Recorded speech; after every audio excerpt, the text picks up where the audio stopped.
मैं हूं धर्मेंद्र कुमार। आप लोग के बीच आज एक टॉपिक लेकर के आया हूं, जो टॉपिक सच में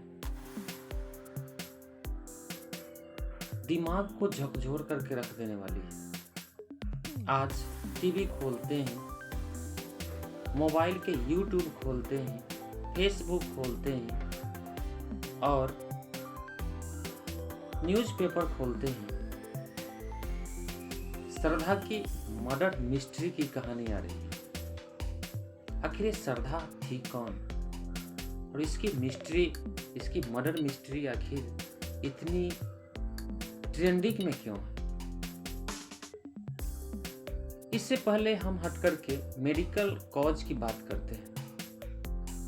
जहां तक हमारे दर्शकों को मालूम होना चाहिए, पुरुष का जो माइंड है ना, वह माइंड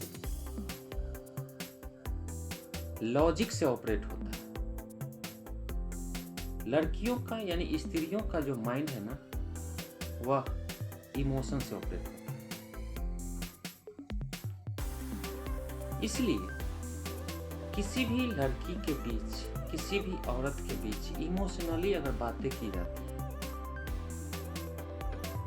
उसके डेयरिंग की बातें की जाती है, उसके केयरिंग की बातें की जाती है, उससे शेयरिंग की जाती है।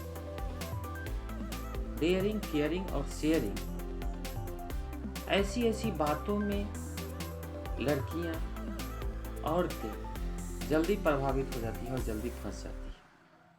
यही कारण है कि आज डिजिटल युग में मोबाइल के माध्यम से हुआ प्यार,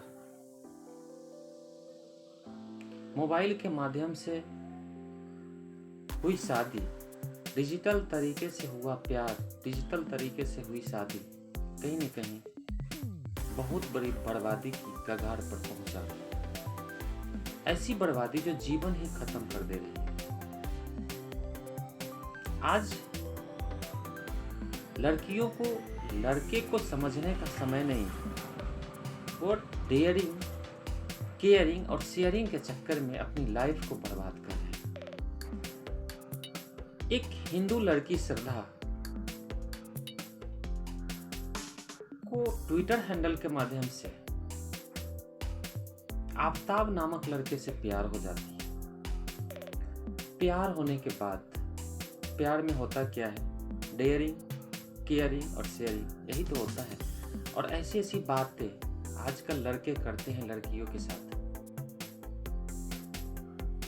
जिस बातों में आकर के लड़कियां कहती है कि मेरा सुख, मेरा चैन, मेरा सब कुछ है ये।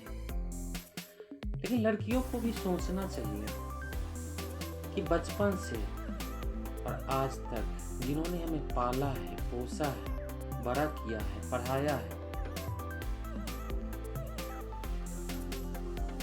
बचपन में रो रहे थे तो पुचकारा है, चलने का तरीका सिखाया, बोलने का तरीका सिखाया, वैसे माँ बाप को इग्नोर करके और एक डिजिटल तरीके से सिर्फ मोबाइल फोन पर बातें हुई,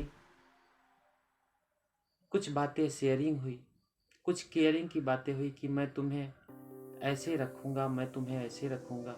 ये सपनों की दुनिया में घुमाया और वैसे में भूल गई।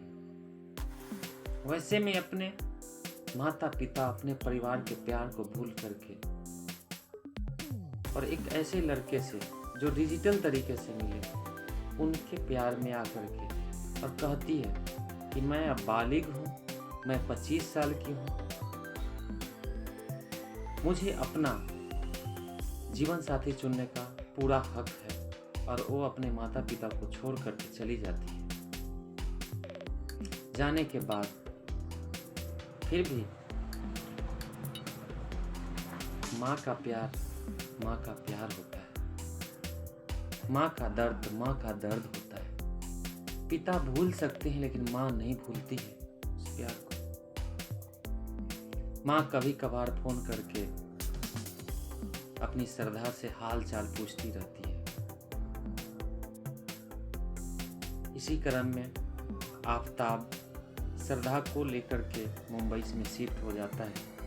वहाँ पर श्रद्धा के साथ कुछ दिनों तक तो अच्छा समय चलता रहता है, दोनों खुश रहते हैं। लेकिन अब आफ्ताब को कई लड़कियों से संबंध हो जाता है, कई लड़कियों के चक्कर में आफताब पड़ जाता है और श्रद्धा पर प्यार कम कर देता है। श्रद्धा सोचती है, पूछती रहती है और पूछने के बाद क्या होता है कि दोनों का ऐसा रिश्ता होता है कि एक शादी के बंधन में नहीं बंधे होते हैं, लिव इन रिलेशन का रिश्ता होता है। एक ऐसा रिश्ता जिसमें पति पत्नी के रूप में रह सकते हैं, लेकिन उनकी शादी नहीं हुई होती है। वे एक दूसरे के साथ जीवन संग, जो हिंदू धर्म के रीति रिवाज के हिसाब से है, इस्लाम में भी है ऐसा कि दोनों जीवन साथी के रूप में नहीं रहते हैं, लिव इन रिलेशन में रहते हैं। और ऐसी परिस्थिति में मुंबई छोड़ करके दोनों में कुछ खटास होती है, दोनों में कुछ तूतू मैमे होती है, तो मुंबई छोड़ करके दिल्ली आ जाते हैं और दिल्ली के मेहरौली में वे रहना शुरू करते हैं। रहने के बाद क्या होता है कि शिफ्ट होने के मात्र 3 दिन बाद ही श्रद्धा का आफताब मर्डर करके पहले तो उसके ब्लड को ख़त्म करता है, धो करके करता है, और करने के बाद उसके यानी श्रद्धा के शरीर के 35 टुकड़े करता है। टुकड़े करके फ्रीज़र में उस टुकड़े को रख देता है और रोज़ रोज़ डेली उस टुकड़े को 2 टुकड़े को उठाता है और आफताब मेहरौली के जंगल में जा करके फेंकता है। ये दिल दहला देने वाली घटना का पता कैसे चलता है? यहाँ उसकी माँ लगातार अपनी बेटी से संपर्क में लगी होती है, संपर्क करने की कोशिश करती है, लेकिन 2 महीने से ये फ़ोन स्विच ऑफ होता है, यानी कि बात नहीं हो पाती है। जब आफताब के दोस्तों से कांटेक्ट किया जाता है तो आफताब के दोस्त कहते हैं कि हमसे भी 1 महीने से करीब बात नहीं हो पा रही है। तो ऐसी परिस्थिति में बहुत कोशिश करने के बाद पता चलता है कि दोनों दिल्ली शिफ्ट हो गए थे। और दिल्ली शिफ्ट होने के बाद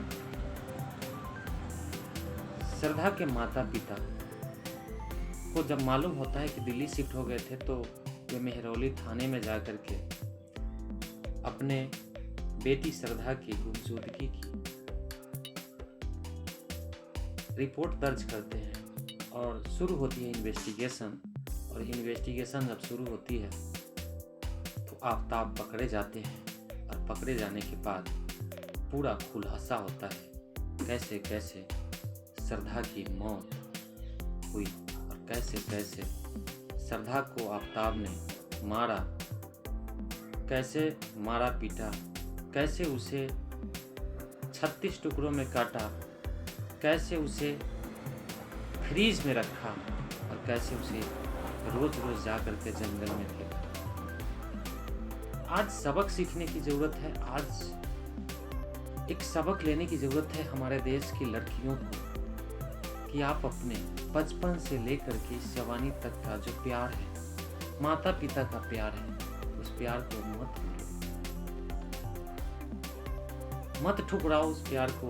तुम्हारे माता पिता जैसे लड़के से शादी करें वैसे लड़के को एक्सेप्ट करो, देखो समझो। दुनिया कुछ भी कर सकता है कि माता पिता लेकिन अपने बच्चों के भलाई की ही बात सोचते हैं, हमेशा भले की बात सोचते हैं।